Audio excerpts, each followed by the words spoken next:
When your employee isn't performing, it's vital to understand why. To overcome and find success, you first need to know what the problem, what the challenge or obstacle is. Grow up leadership. What expectations did you set? Making 20 sales a day. It's clear what's expected of them, but they don't want to do their job. Nearly my entire team is struggling. I've made it very clear what's expected of them. I used to make 20 to 30 sales a day easy. I can see them working all day, I guess, but they never hit their numbers. Making 20 sales a day is the outcome you want your team members to achieve. Do they know how to do this? Well, yes, of course. They make calls from the prospect list we provide, and they sell the products.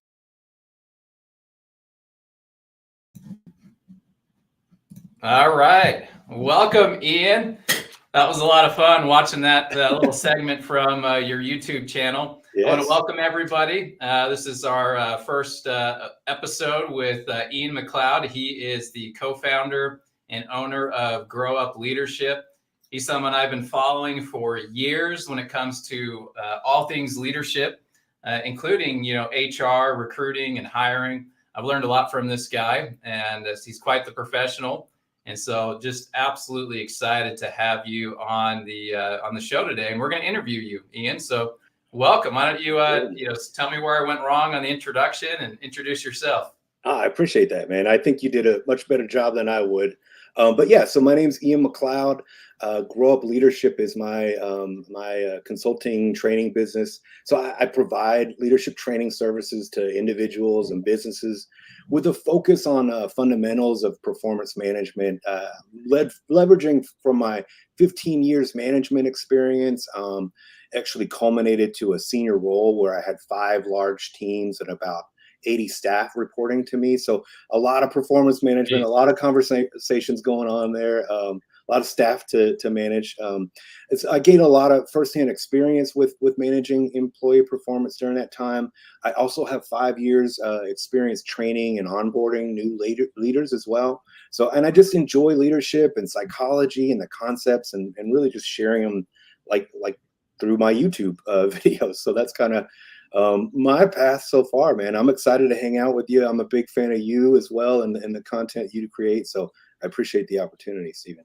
Well, we appreciate you being here today. And, we're getting ready to launch an official podcast that'll be live streaming on LinkedIn and other social channels, but it'll be also available on Podbean and Spotify. So this is kind of a pre-launch to our weekly show. Ian's going to be a regular guest.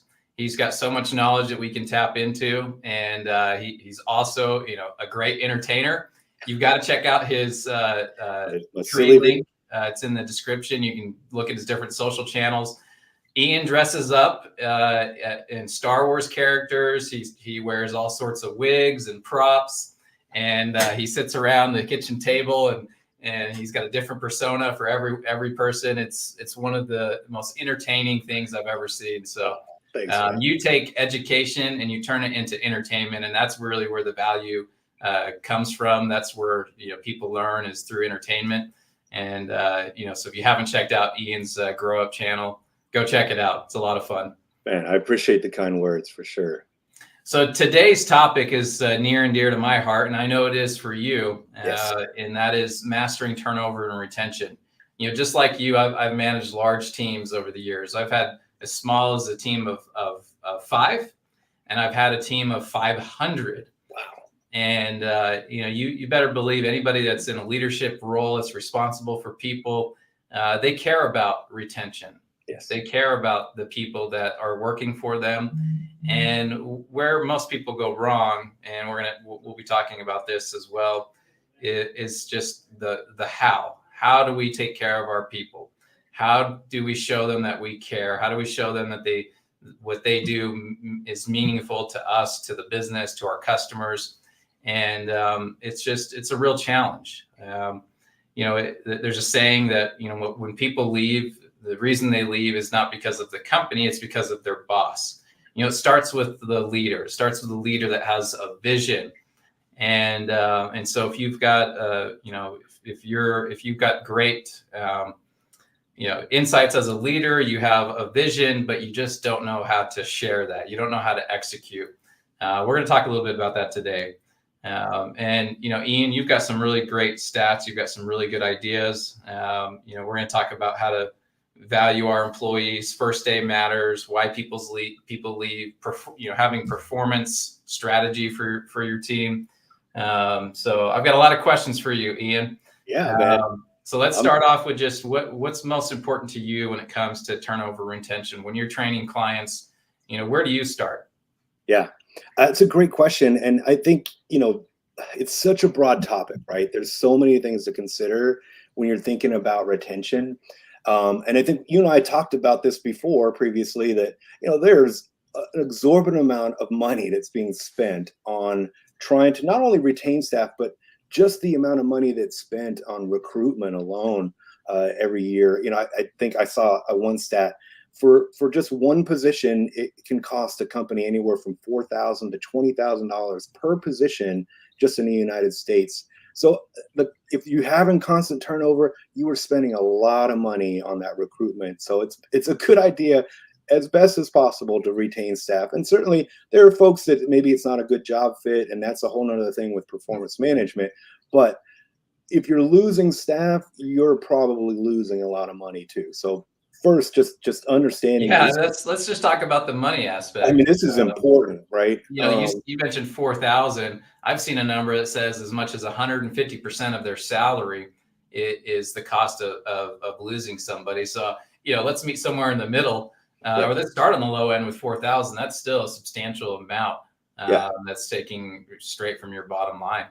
And that, I think that stat was just $4,000 to $20,000 was just on what you're spending just to get the person in the door, let alone even the cost of actually paying that person and all the benefits that come with that as well. But just that money you're spending just to get somebody, hired on, and then, certainly, and then you have the whole onboarding aspect and all of that too. So I think the main thing is just considering how costly this is to a business. And so if you can retain staff, that's where you want to be. I will say, you would ask, what's important. And I think one of the biggest things, and I've shared this with you previously, this story, but is engagement. And I think, unfortunately, companies don't always make engagement a priority as much as they should. So there's an interesting story behind that, actually. So in management and management theory and all of that, this is looking at almost 100 years ago. But when they first started really studying it, a lot of the early studies and theories were focused heavily on improving efficiency. They had these things called time studies, where they would actually look at how much time does it take somebody to conduct each little task, right, each movement, each step to create a widget or whatever it was, right? And they were trying to again be as efficient, as productive as possible. So taking that kind of atmosphere, that this was their focus from a management standpoint, there was really this idea that, so they're managing process, not people. Managing process. And really the idea was oftentimes that their early philosophies were that, people were lazy in general, and they needed structure and discipline. And that was the manager's role. It wasn't to engage. It wasn't to support. It was to keep them in line. And you need to have very kind of regimented process steps. So they were doing that. There was, a university conducting some studying on lighting and the effects of lighting. So if you improve the lighting in this warehouse where they're building widgets or what have you, would that make a difference, right? And so they started talking to all these employees and kind of having these conversations with them and asking them about their work and really kind of engaging with them, if you will. And so then they took two groups of employees, and then one group, and this is kind of, they had a control where they just kept the lighting as it was. Another group, they increased the lighting. What happened was they found that productivity went up with the folks that they increased the lighting, so they were excited about that. However, productivity also went up with the group that they didn't change any of the lighting, right? And so productivity went up with both groups, and they were surprised and by that. It turns out what was the catalyst to actually cause them to to improve their productivity and the quality of their work was actually the engagement itself. So the simple fact that the simple fact that the managers were just talking to them about their work and engaging with them and asking them questions, that actually caused the employees to work harder, to work faster, that kind of thing too. So, and that is super fascinating. Yeah, great, right? I mean, and so we've known this for probably 50, 60 years at least, that engagement has a huge impact on retaining staff and on the production itself. So just the simple fact of engaging people can be a huge to your bottom line as well as your retention. It's interesting to me because we're as a business leader myself, and I've been doing this for over 20 years. It's one of those things where you do look at processes, right, and to improve it. And you're looking, lighting, for example. Like I was just in a client's office a couple of days ago, and it's all these guys in front of these big supercomputers, and the lights are dimmed, right. And that just helps them be more efficient and they're looking at these high quality images. They need really good lighting on their screen and not around them. And so as a business owner, you'd say, oh, that's a win. My team's being more productive. But does that keep somebody around having good lighting in the building? I think that's the thing. And the point of this study was you need to ask your employees, you know what I mean? Engage with them and ask them what do they need, what do they want, and actually deliver on that. And that goes a long way. The idea is that oftentimes, unfortunately, I see this a lot where leaders are looking outside. They're looking for some guru to give them all the answers, or some other consulting service to provide them with all the answers. And the reality is oftentimes, if you're wanting to improve retention, performance, any of these different things, the quality of service, whatever it may be, my suggestion would be is look internally first and actually have a dialogue with your employees and ask them what do they need, what do they want, what helps them. And then, of course, experiment, try it, and maybe it doesn't work, and get a broad range and to help to support that decision. But unfortunately, a lot of people don't do that. They got the answer right there. Some of the biggest, the companies that made some of the biggest kind of moves and improvements are things like, companies like, and these are it's an older stories now, but you hear these stories from like Harley Davidson or Southwest Airlines. A lot of their improvements that they happened for them was simply because they started talking to their employees, asking them, how do we have this goal? How do we achieve this? And their employees had brilliant ideas, and they actually implemented them and saw success. Yeah, we actually were just talking about this in a meeting earlier with some colleagues of mine. Companies often have a small group of individuals that make all the decisions for the rest of the organization. And so it creates a lot of distrust from the people at the front lines, because these decisions are being made without their input, without people that are working on the front lines with them. So they're being made in a vacuum. Right. And so it creates that distrust and sometimes disdain. And, if you're looking at, improving the retention of your people, especially on the front lines, you want to get them involved in those decision-making processes. Everybody at our deepest core, we want to be understood, right? We want to have a voice. And if that's taken away from us, or we're not even given an option to express our voice, it creates that dissent, and it creates a culture of people just feeling like they're just another number, that they don't matter. Yeah. And, I think the thing is that you should have an executive leadership team that is making those decisions, but a good leadership team and good leadership in general, your role is asking good questions, and listening to folks and bringing in all the, actual data, ideas, anecdotes, stories, all those kind of things.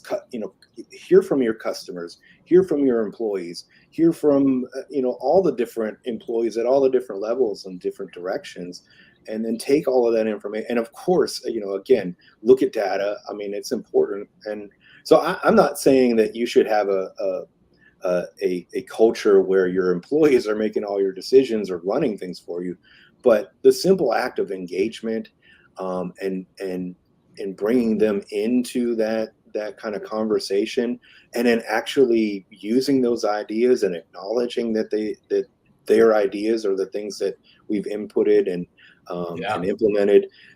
That goes a long way when you're talking about retention, and that keeps people engaged. Yeah.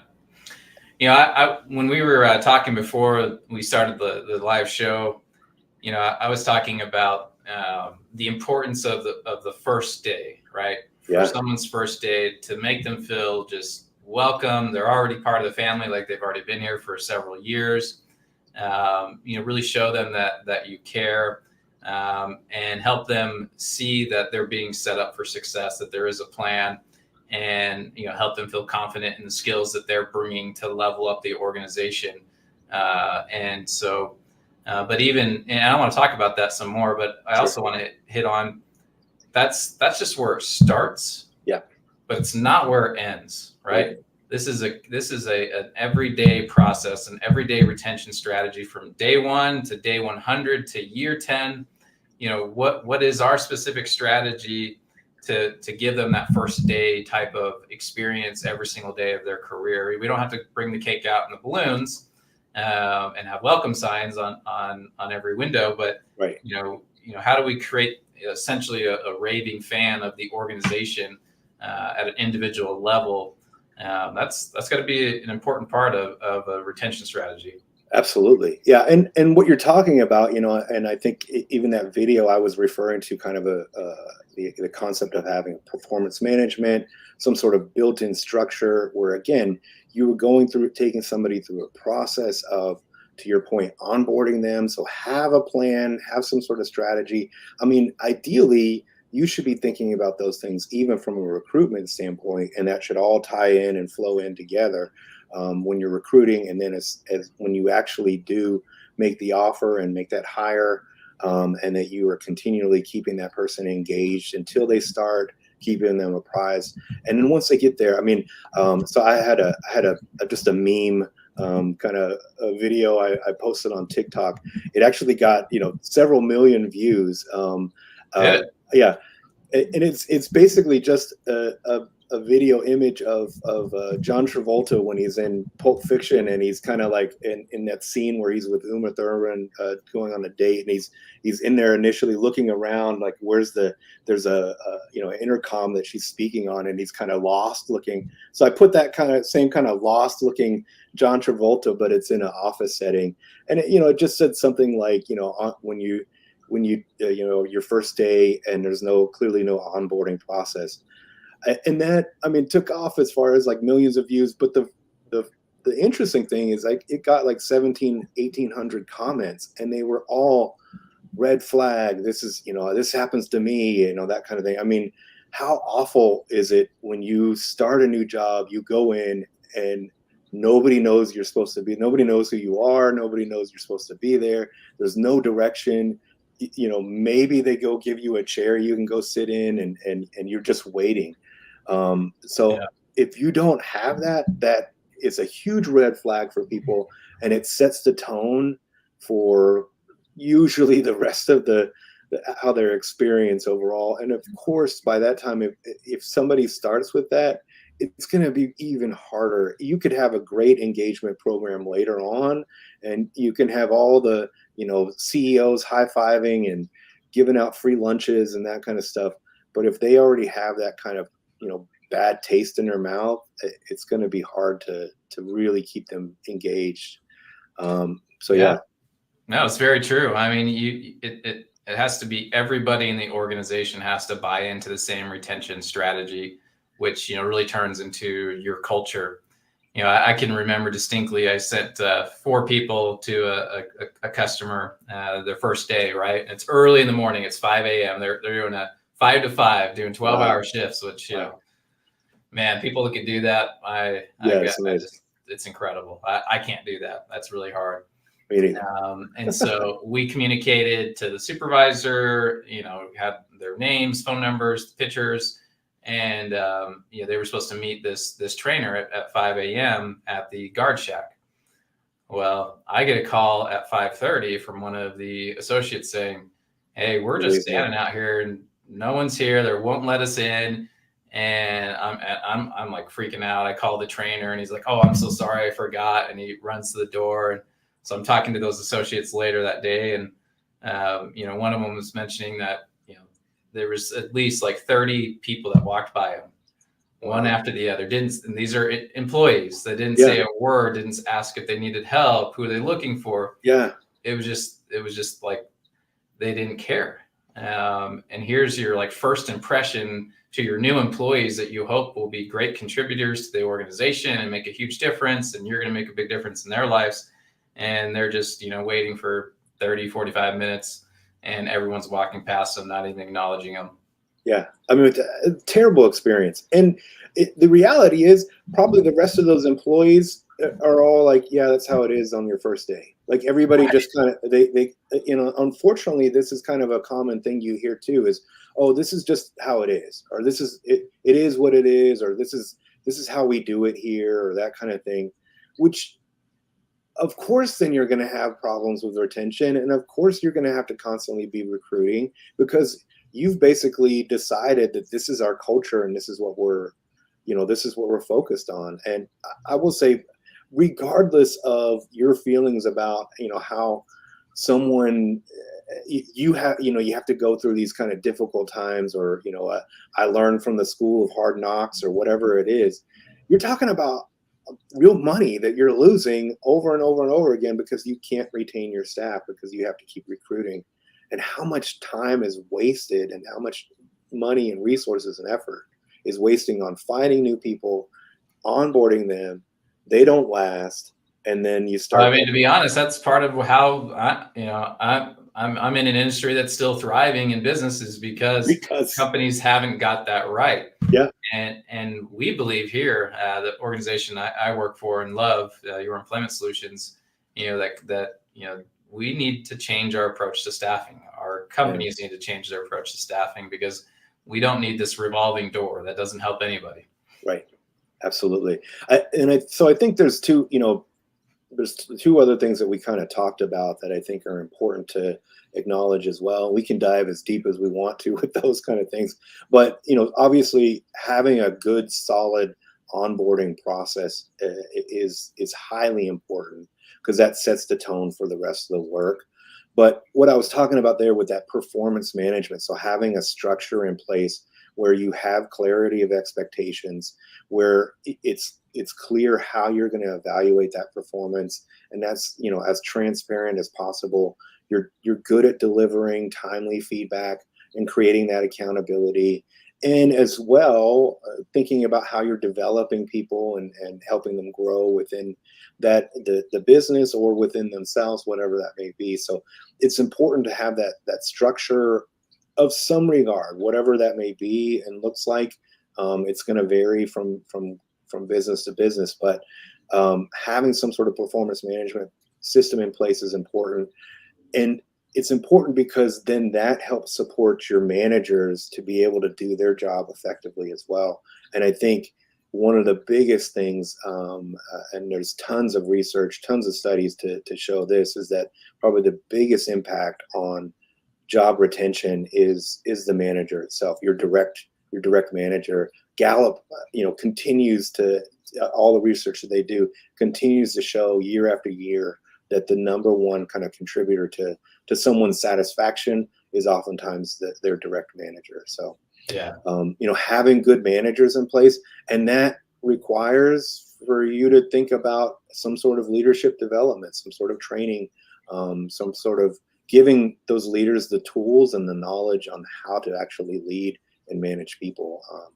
Yeah, so you brought up several good points. Just on that last one, you know, leadership, nobody's born a natural leader. I'm sure we've all met those phenomenal leaders who are like, wow, that guy, that girl was born a natural leader, but they weren't, right? Right. Leadership is a set of skills, skills that you and I can learn. And if we're going to be in a leadership position or want to be in a leadership position, we should always be working on those skills, right. Always working on being a better leader.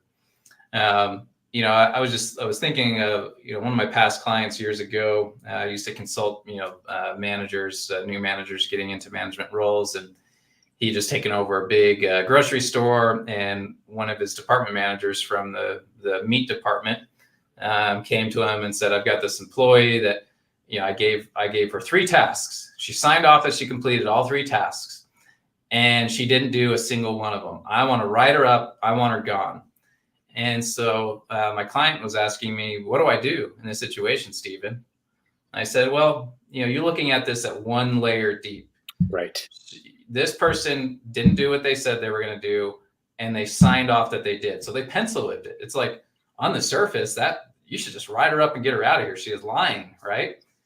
But what I challenged him with is, why did that employee not complete the tasks, number one, and 2, say that she completed the task? What was her motivations? So I want you to go to your department manager and get her feedback and ask, well, why do you think your employee didn't do what they said they would do, right, and signed off on it?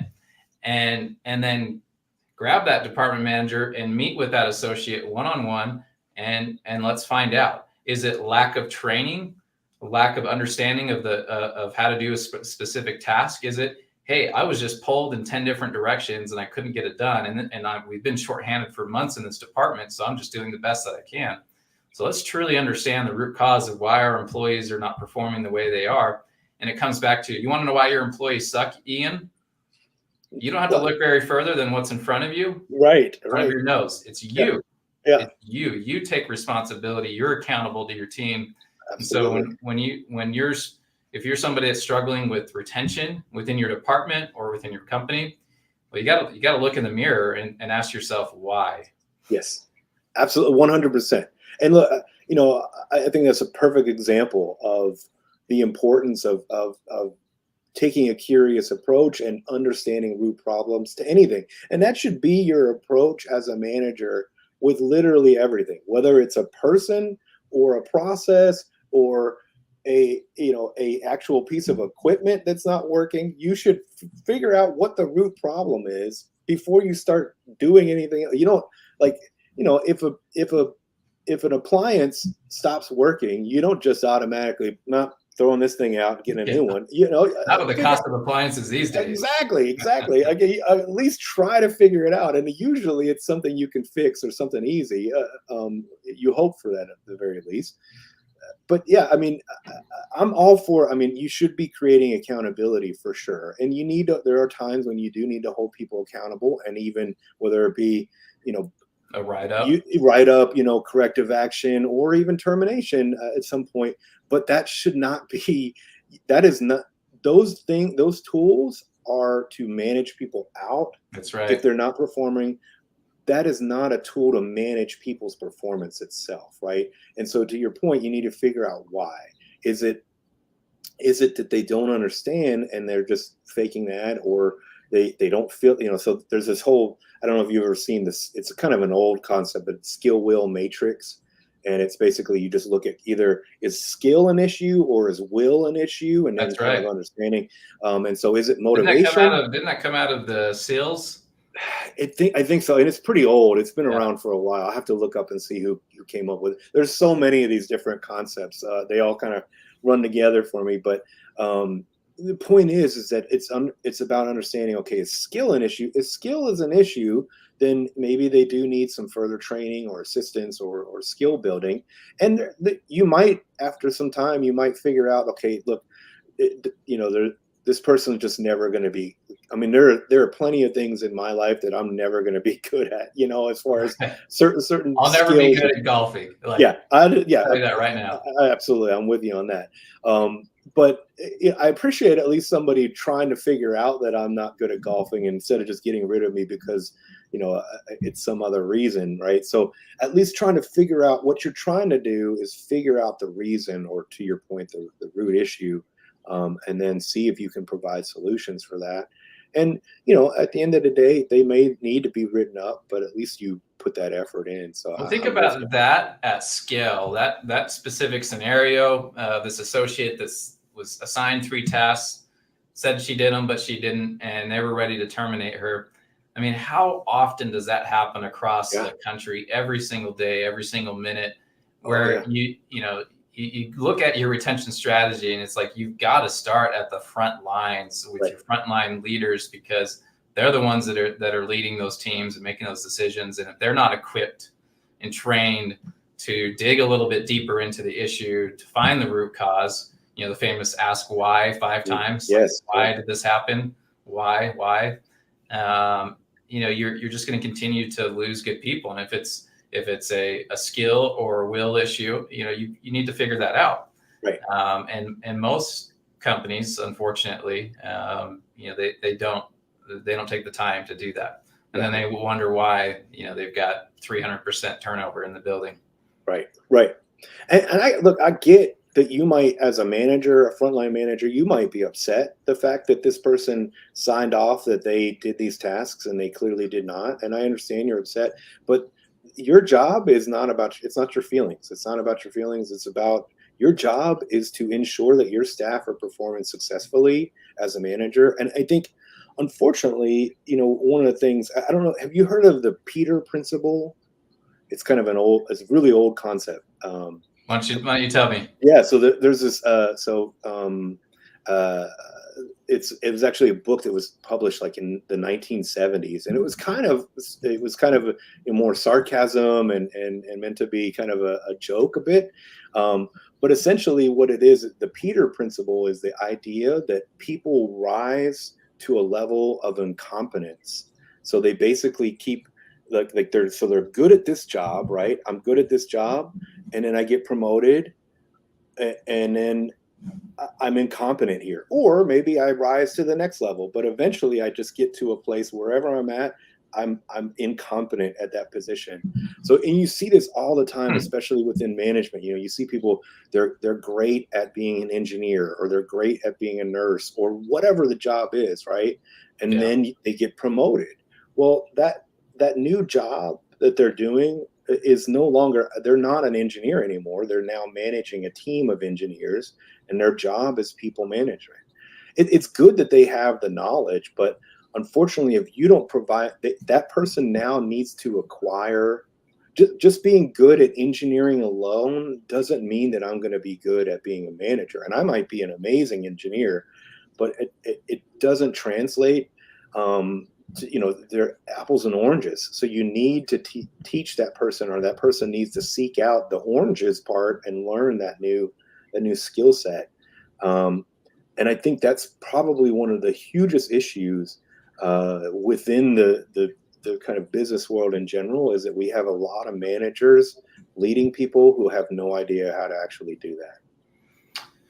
Yeah, it is a big challenge. You know, this conversation reminds me a little bit about a story from Netflix. You had the former chief talent officer, Patty McCord, I believe her name was. And there was a question they would challenge their team to, you know, their leaders to ask their team, or I mean, they would ask their other leaders in the organization. But it was, you know, Ian, if you had an employee quit tomorrow, would you fight to keep them? So if you look at your entire team, every single person on your team, and you ask yourself, if that person was to quit tomorrow, would you fight to keep them? And hopefully, as a leader, your answer would be, well, hell yeah. Yes. Yeah, you should be. I'll fight cats and dogs to keep this individual. And, you know, this is the idea here, is to maintain a team of top talent, but through fostering an environment of mutual respect and high standards and, you know, great communication and expectations. You know, you were hitting on the performance strategy. You know, all of that ties into it. And so it's dubbed the keeper test. And so, you know, when you're looking at your turnover, if it's high, you know, challenge your team to implement the keeper test. And if you have someone that you wouldn't fight for, well, why? And what are you going to do about it? Well, and I think that approach, it goes even, the keeper test goes even deeper. Let's go deeper with the keeper test. There's the idea, and this is kind of what you were referring to, or even with your example. Do you understand why this person is doing what they're doing or not? And if you were just making a comparison of they're not doing it how I would do it, or they're not performing at my level. So again, say you have somebody who's an amazing engineer. They're the top of the team. They're performing at a high level as far as engineering goes. They're great at their job. They're on task. They just excellent, right? They're the best of the best. Best of the best. And that best of the best now gets promoted to that same team where you have a range of people, right? And you might have some people who are performing successfully, and then you have some people who aren't, and maybe some people who are above, right? Your job is not to compare, well, why, I'm mad at you. And I think that person in your example that was wanting to write up their employee, they were angry about the fact that they weren't performing at the level that they would perform. That's right. If they were in that job. So I think this goes back to a lot of really understanding your team and supporting them. And this is where having that management training and just understanding how to manage people in general and the importance of it. If you have a manager who's given this kind of keeper test, and they're writing everybody off and saying, I wouldn't fight for that person. Do you even know? What are you comparing them to? So again, and that goes back to the whole idea of you really need to have some sort of performance management system in place where there are clear expectations. This is what successful looks like. This is what exceptional looks like. This is what developing looks like. These are the behaviors that we need to see. This is the performance and productivity and quality that we need to see to be successful. And I would say if you have a team, which I would hope as a manager that you should have a team of mostly or all solid performers. And if they're not, then that's another question. But you should have that, and that would mean that you would understand how they're performing, so and why they're performing. Yeah, you got to understand everybody has a seat on the bus. Yeah. Not everyone's good at the same thing. That's why you have a marketing team, an operations team. That's why you have a sales team. Even though they all need to work together to accomplish one goal, they're very individual skill sets and individual strategies. And so you can't say Ian's my best, engineer, and everyone should be like Ian. Right. You have to make sure you bring the best out of each person within their role, understand their strengths and where they can apply those strengths. That's a whole nother concept too, strength-based leadership and leveraging strengths and all of that. I mean, all these different concepts. I think the thing is, when you talk about retention and turnover, you should really be thinking about all these things before you get to that point, right? Like all these things that you're putting in place, whether it be managing, leadership kind of development, management training so having great leaders to begin with, having a performance management program in place, understanding, uncovering people's strengths and leveraging those appropriately. All those things are going to lead towards the retention that you want to see and reducing your turnover. I think you and I briefly talked about this. I think there is something to acknowledge, though, too, that people in general will, on their own, regardless, the place could be perfect, their job could be perfect, everything you put in place to keep them happy, eventually some of the shine's gonna wear off, and it's they're gonna want to move on. That's where you can add in things like variety, development, that kind of stuff, and keep them growing and engaged.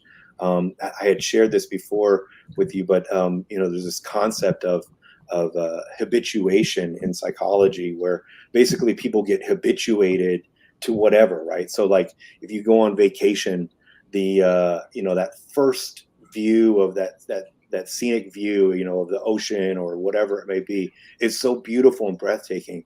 By the end of the vacation, it's still pretty, but it's not as pretty as it once was, that kind of thing, or the first bite of some really delicious food or something like that. By the end, it's still good, but not as good as that first time. And so it's called habituation, and there's actually psychology behind that, where people's minds, a lot of that is basically, it's so like when you have a candle going or you have some flowers in a room, they smell pretty, but eventually your brain starts to not notice it as much. It's not that the candle scent went away, it's just that your brain doesn't pick up on it anymore. And that's actually, it's a component left over of, like, a long time ago in our civilization, where we needed to be more aware of, like, danger. If you're only smelling the roses, you can't smell the smoke, or maybe the predator that's going to come and eat you, or whatever it may be. So your brain actually, for its own defense, cuts that stuff out. The great thing is with that habituation, that's what causes people to be motivated to then move up and move on. And so that's how we've got, our society is, because I mean, imagine if as great as it would be, but imagine if you went to a job and that first day of the job, or the first week or so, when it was so exciting and fun and you were excited about it and all that.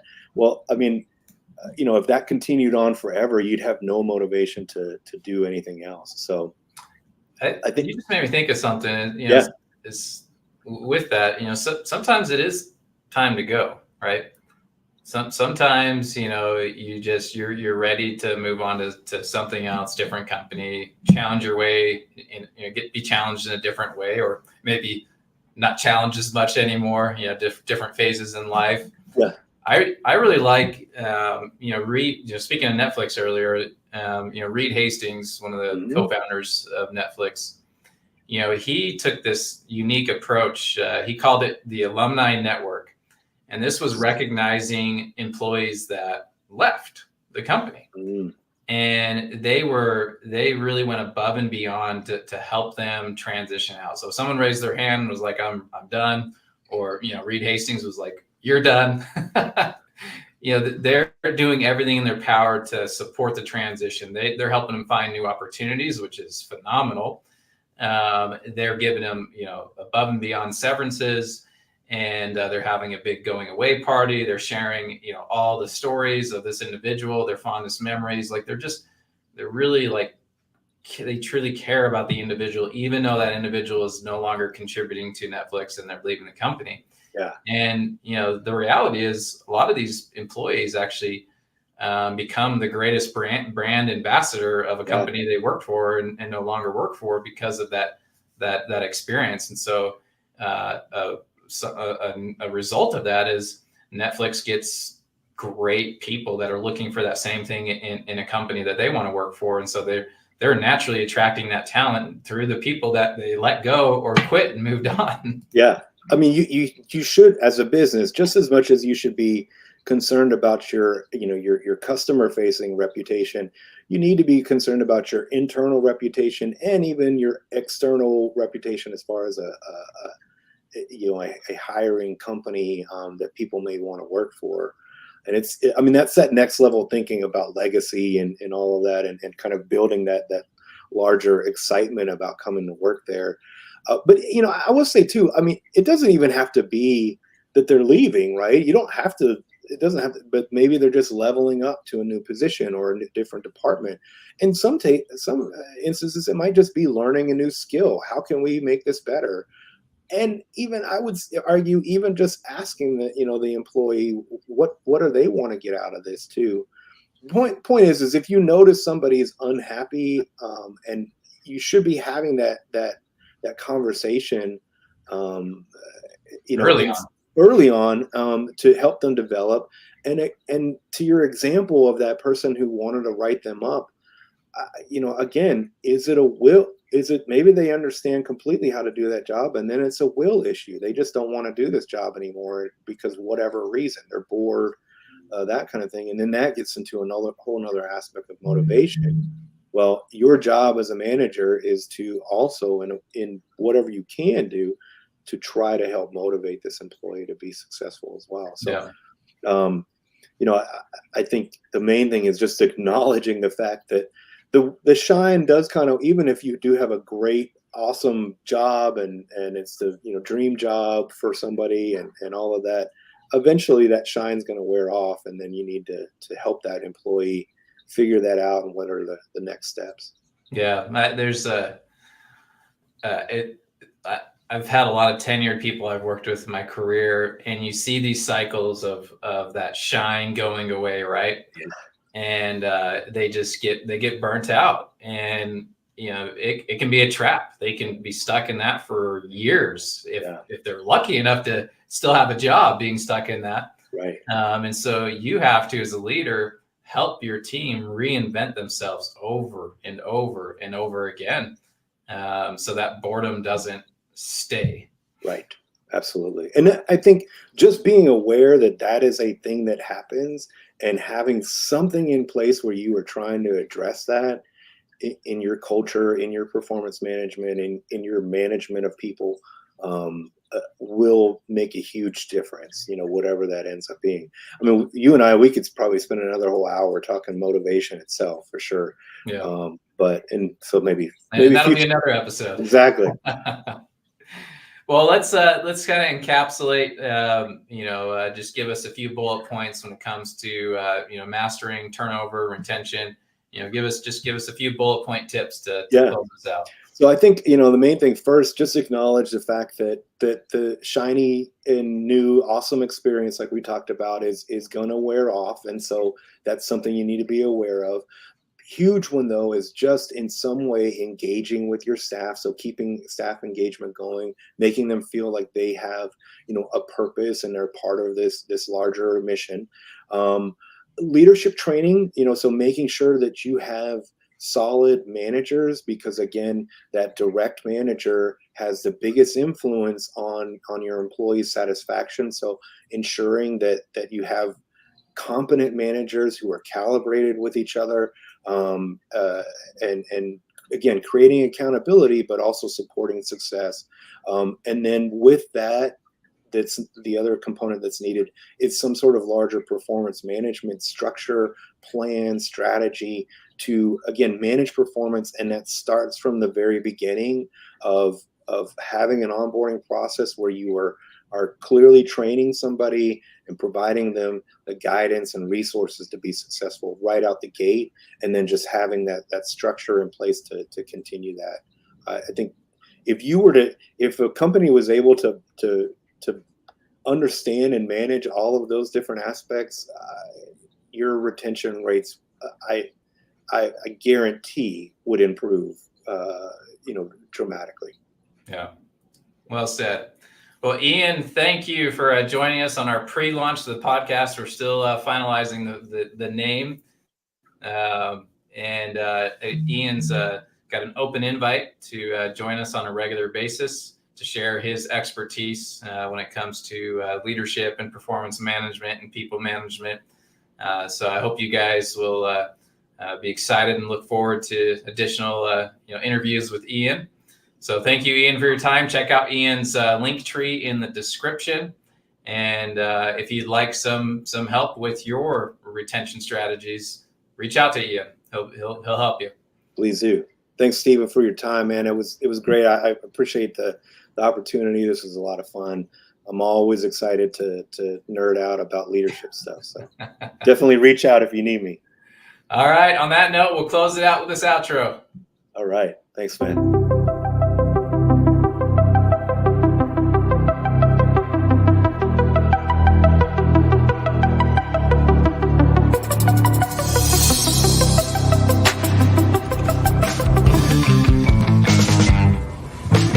Six months ago, I get a call from Steve Farrell, who wants to talk about partnering with Yes for our labor needs.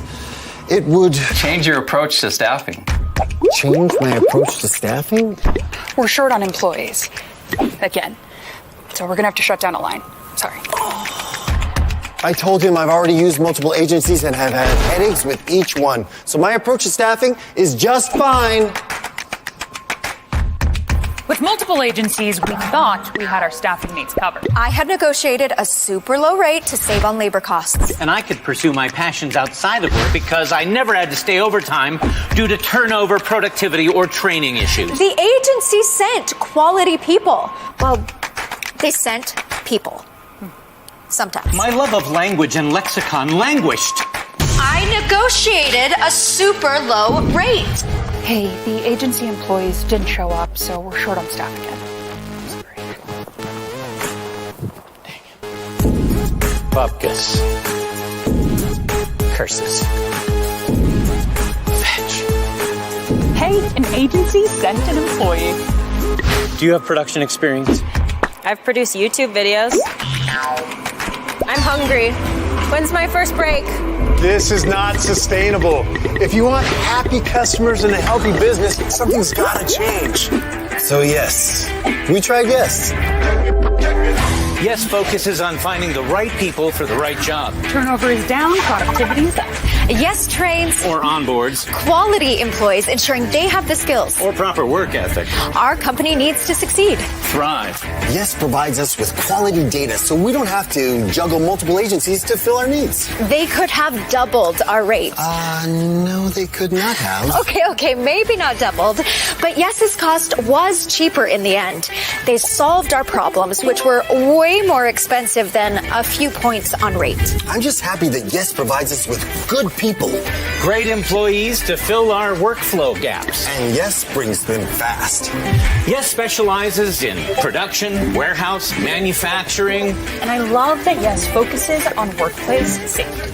Yes also offers services like time clock and Payroll services, forklift drivers, pickers, packers, general labor. I like how Yes customizes their screenings to our needs. I love that we've hired many Yes employees as Short-term, direct hire, seasonal work, part-time, full-time, and long-term members of our company. I love partnering with Yes. No more gaps in production, and I can focus on efficiency without stressing about costs or people. Yes really has revolutionized. changed our approach to staffing. Our people are happy. Your customers are happy. And that makes me Delirious. happy. Delighted. Happy. Thrilled. Happy. Cheerful. Gratified. Ecstatic. Happy. He said happy. Sunny. Jovial. Tickled. Pleased. Happy.